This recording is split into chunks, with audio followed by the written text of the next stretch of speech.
Hey there, friend. Welcome back to Daily Dose Radio here in the Bible Bistro. This is your 5-minute a day, 5-day a week, studying the Psalms verse by verse podcast right here on the interwebs. And I'm so glad I've got you here with me today as we're going to look at Psalm 10, verses 14 and 15. Now, we just finished this list of 14 things that describe the wicked man. Now, you might find more than 14 things in here. You might find less. This is my list. You know, as one sports commentator says, there are many like it, but this one is mine. So this is my list, and I've got 14 items on it. You might find more, you might find less. Now, today we come to the third section in Psalm 10, and this third section begins in verse 14.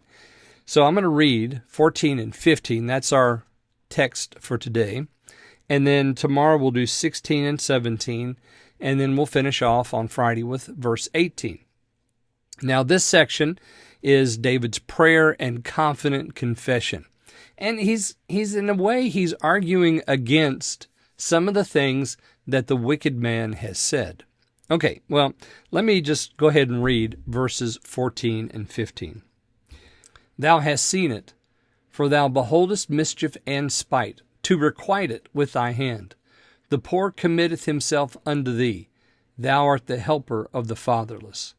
Break thou the arm of the wicked and the evil man. Seek out his wickedness till thou find none. Amen.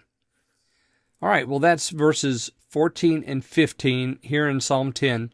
Now, you'll notice, as I said, the psalmist is arguing against the wicked man's statements, because in verse 11, he said, God is forgotten, he has hidden his face, he doesn't see. And then again, in verse 13, he says in his heart, God does not look into it. He doesn't require anything from me concerning this thing that I'm doing, the wickedness that I'm doing. And then David comes in here in verse 14 and he says, you have seen it. You've seen mischief. You've seen the wickedness, he says there in verse 14. The King James has mischief and spite. My translation is mischief and wickedness.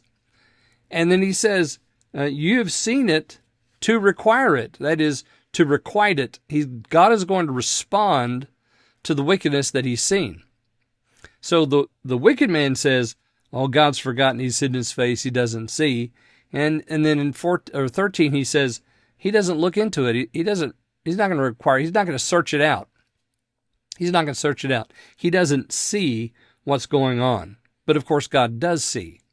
The wicked man has deceived himself. God does see. He does see his actions. He does see what he's doing. But he says, of course, he puffs at his enemies, thinking that no one can bring him down. Why not God? He's that proud. He's just that proud. So here he says, Lord, you have seen it. Require it. Do something about it. Requite it. The King James has requite it with thy hand. The poor commits himself unto thee. You are the helper of the fatherless. Amen. He is the helper of the fatherless. Remember what Solomon said in Proverbs. He said, don't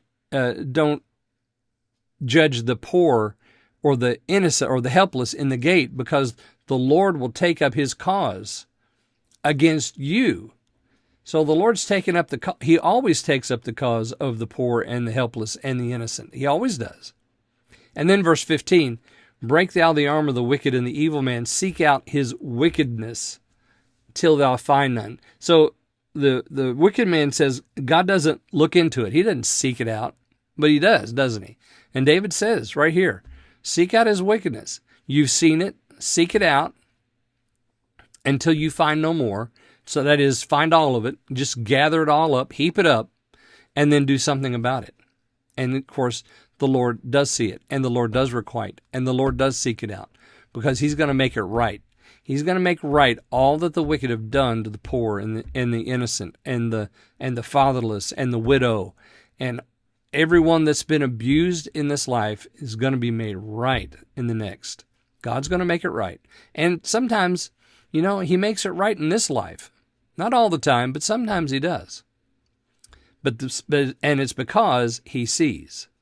and He's the judge, and He knows when the right time is to respond. Okay, well, that's David in verses 14 and 15. Now, tomorrow, join me. We're going to look at 16 and 17 here on your 5-minute Bible study podcast, Daily Dose Radio. See you then.